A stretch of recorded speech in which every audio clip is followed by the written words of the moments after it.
दो भाई आपस में झगड़ पड़े। साथ ही उनके पापा खड़े सब देख रहे थे और जोर जोर से हंसते चले जा रहे थे। अब झगड़ा किस बात पर हो रहा था? 4 बेडरूम के मकान को लेकर प्रॉपर्टी का मसला था। बाप को हंसता देखकर दोनों भाइयों से रहा नहीं गया और बोले, पापा आपको क्या हुआ? हम लड़ रहे हैं और आप हंस रहे हो।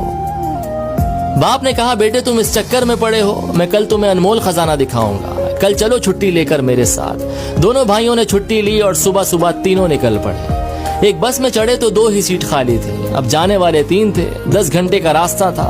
कभी एक भाई पापा के साथ बैठ जाता, दूसरा खड़ा हो जाता, तो कभी दूसरा बैठ जाता, पहला वाला खड़ा हो जाता, और इसी तरह सारे रास्ते एडजस्ट करते हुए चले गए।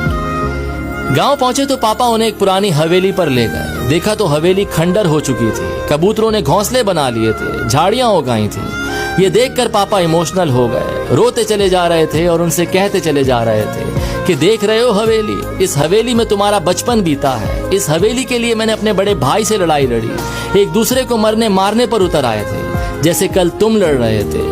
हवेली तो मुझे मिल गई थी, लेकिन भैया बाहर चले गए। मुझसे कहा तू ये मकान रख, रिश्ता खत्म। मैंने अपने बड़े भाई को खो दिया इस हवेली के चक्कर में, और आज ये हवेली खंडर बन चुकी है।